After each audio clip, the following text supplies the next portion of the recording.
set out to shake your fortunes. Sophie Hatter was the eldest of the three sisters.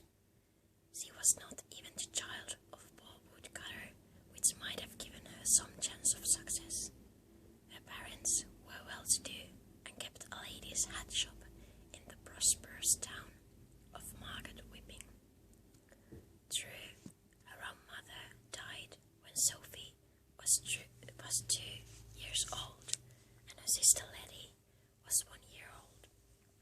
And the father married his youngest shop assistant, a pretty blonde girl called Fanny. Fanny shortly gave birth to the third sister, Martha. This ought to have made Sophie and Letty into ugly sisters, but in fact, all 3 girls grew up very pretty indeed, though Letty was the one everyone said was the most beautiful. Fanny treated all girls with the same kindness, and did not favor Martha in the least.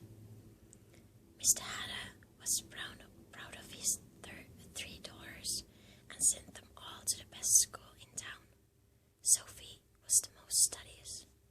She read a great deal and very soon realized how little chance she had of an interesting future. She was a disappointment.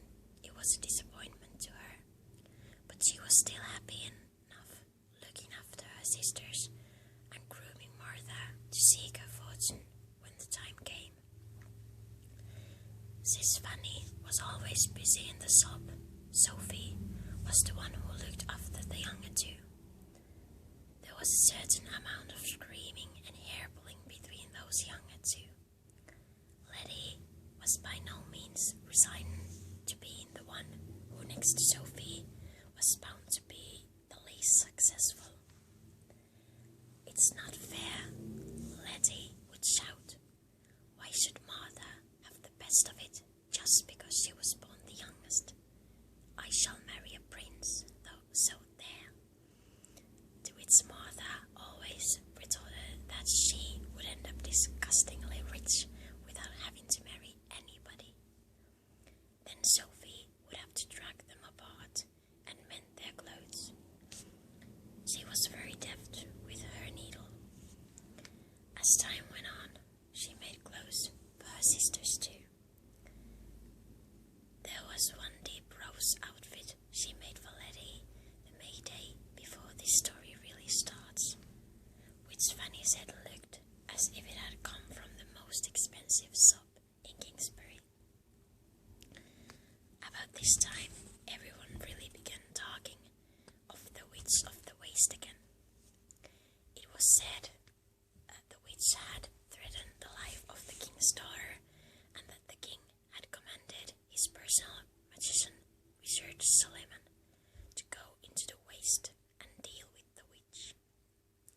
And it seemed that Wizard Suleiman had not only failed to deal with the witch, he had got himself killed by her.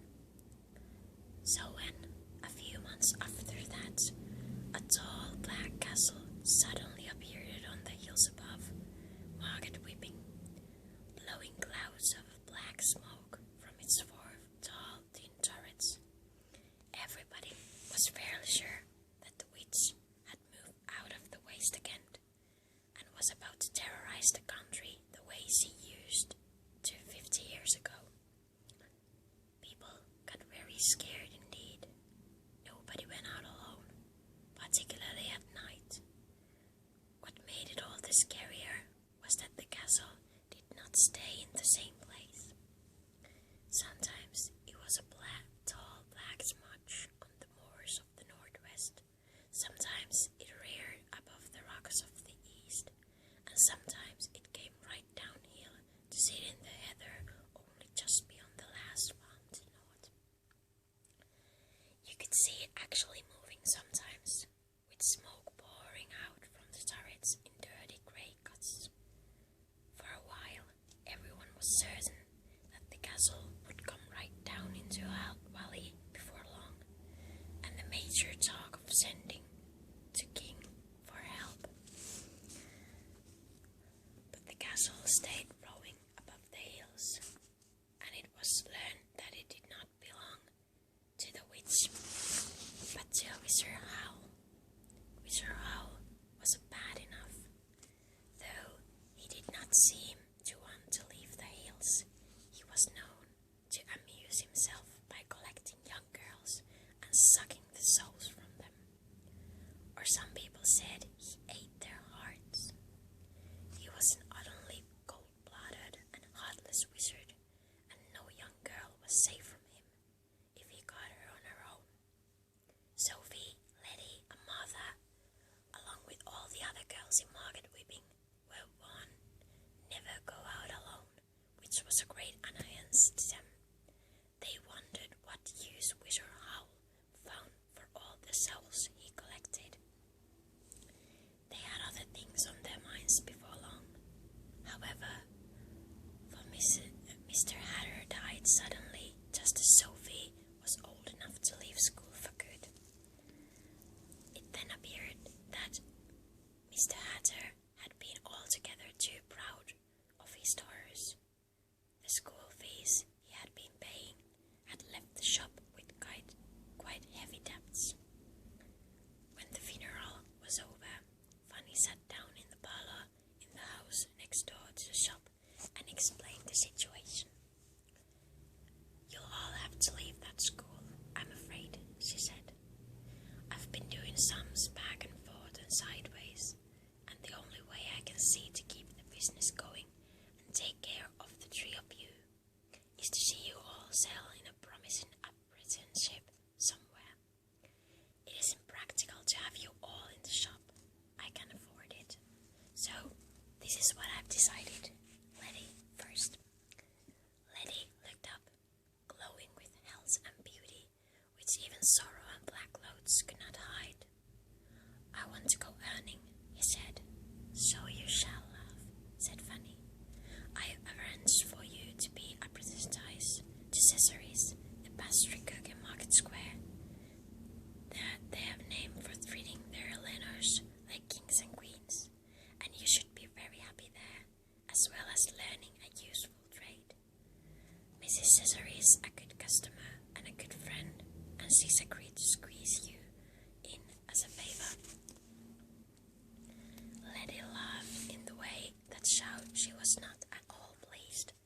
"Well, thank you," she said. "Isn't it lucky that I like cooking?" Fanny looked relieved. Letty could be awkwardly strong-minded at times. "No, Martha," she said, "I know you're full young to go out to work, so I've thought round for something that will give you a long, quiet apprenticeship and go on being useful to you, whatever you decide to do after that. You know my old school friend Annabelle Fairfax?" Martha, who was slender and fair, fixed her big grey eyes on Fanny, almost as strong-mindedly as Letty. "You mean the one who talks such a lot," she said. "Isn't she a witch?" "Yes, with a lovely house and clients all over the Folding Valley," Fanny said eagerly. "She's a good woman, Martha. She'll teach you all she knows, and very likely introduce you to her grandpeople she knows in Kingsbury. You'll be all set up in life when she's done with you. She's a nice lady," Martha considered. "All right." Sophie, listening, felt that Fanny had worked everything out just as it should be. Letty, as the second daughter, was never likely to come to much, so Fanny had put her where she might meet a handsome young apprentice and live happily ever after. Martha, who was bound to strike out and make a fortune, would have witchcraft and rich friends to help her. As for Sophie herself, Sophie had no doubt what was coming. It did not surprise her when Fanny said,